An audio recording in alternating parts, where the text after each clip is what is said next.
I'm answering questions and they're listening politely because, I was a presidential candidate. One lady raises her hand and goes, "Excuse me, don't you think guns are dangerous?" Well, no. If I thought guns are dangerous, I wouldn't have a closet full. Well, couldn't we vote to take your guns away? Yeah, absolutely. Unanimous vote. Michael is crazy, Michael is dangerous, and you're going to vote to take my guns away. You can do that. But then you're going to have another vote to decide which of you is going to come and take my guns. And that is not a vote I recommend you win.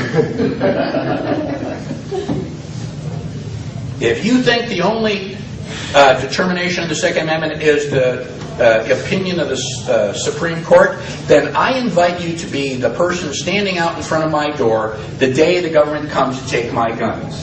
Because you're going to discover that my interpretation of the Second Amendment is the only one that counts. And we are getting to a point, ladies and gentlemen, in our society where the fabric of society is very, very fragile. If we have another terrorist event, this country is going to be in civil war.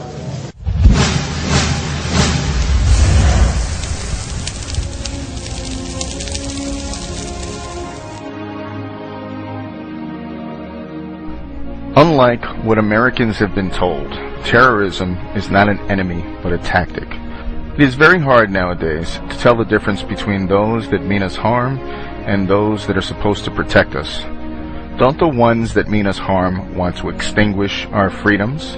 Don't the ones that mean us harm want to conceal their motives and identities? Don't the ones that mean us harm directly endanger our lives with every action? And some say, yes, but they are only trying to protect us for our own good. May I remind all of you that the road to hell is paved with good intentions. I received an email recently from Michael Bednarik, the famous constitutional professor and former presidential candidate of the Libertarian Party. I called him back and we spoke for about 45 minutes. He called to comment on a video I had made and wished that more people had felt the passion I had conveyed in that video. He acknowledged that nothing would change unless we were physically willing to lay it all on the line for freedom. He told me that he was giving a speech and asked the crowd, who here would die for liberty?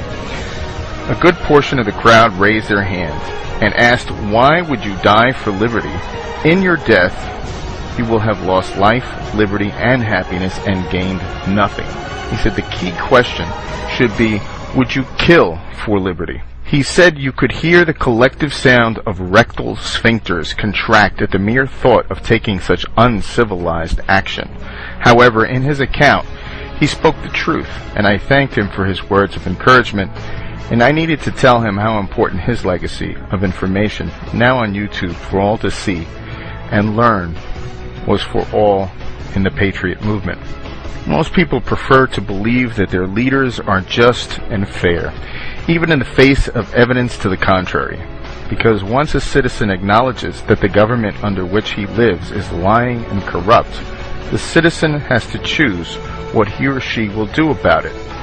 The urge to save humanity is almost always only a false face for the urge to rule it. To take action in the face of corrupt government entails risk of harm to life and loved ones. Life is full of risks. To choose to do nothing is to surrender one's self-image of standing for principles. Most people do not have the courage to face that choice. Most propaganda is not designed to fool the critical thinker, but only to give moral cowards an excuse not to think at all. But what if they impose martial law?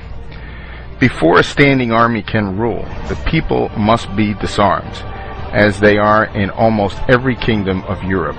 The supreme power in America cannot enforce unjust laws by the sword, because the whole body of the people are armed and constitute a force superior to any bands of regular troops that can be raised in the United States.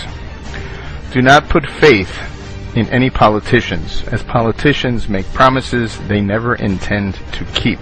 As Jesus himself said in Matthew chapter 7 verse 5, "Beware of false prophets, which come to you in sheep's clothing, but inwardly they are ravening wolves." In any free society, the conflict between social conformity and individual liberty is permanent, unresolvable, and necessary.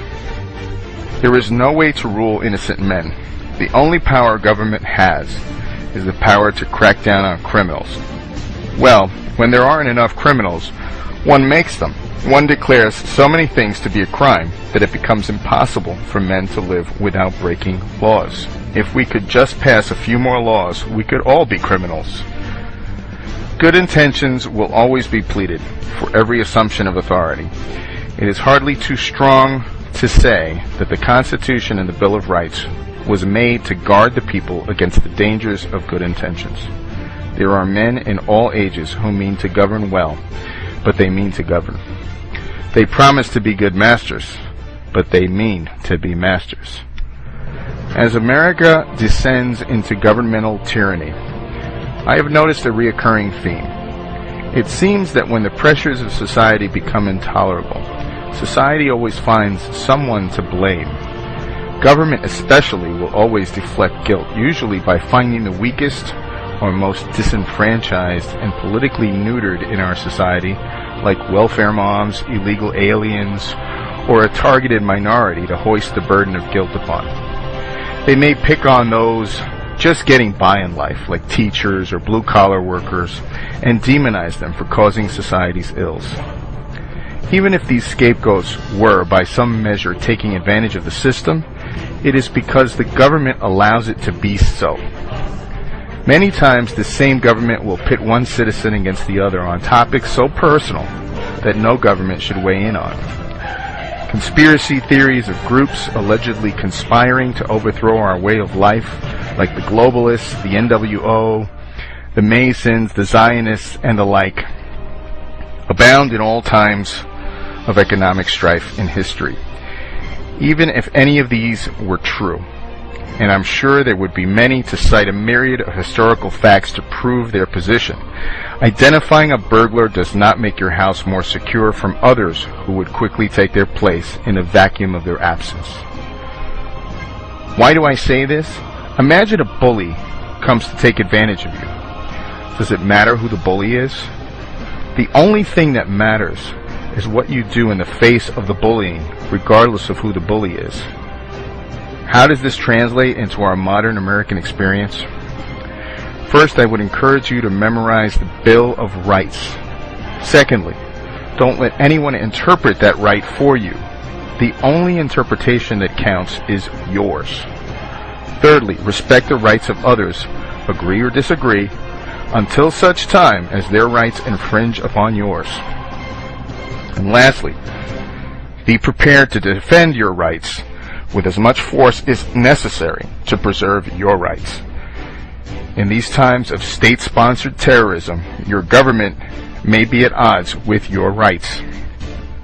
So when going out to exercise your rights, come prepared to defend those rights when you are challenged by anyone, including the police. Be prepared to face your bully physically and mentally. So if someone is interfering with your rights to political expression, if someone is trying to stop you from peacefully assembling, if anyone is trying to forcibly enter or search your person, home, or effects without probable cause or warrant, or someone is trying to forcibly separate you from your property without due process of law, then it is up to you and you alone to protect your rights by any means necessary. If there is no consequence for misbehavior, then the bully will raise the level of abuse until the victim has had enough.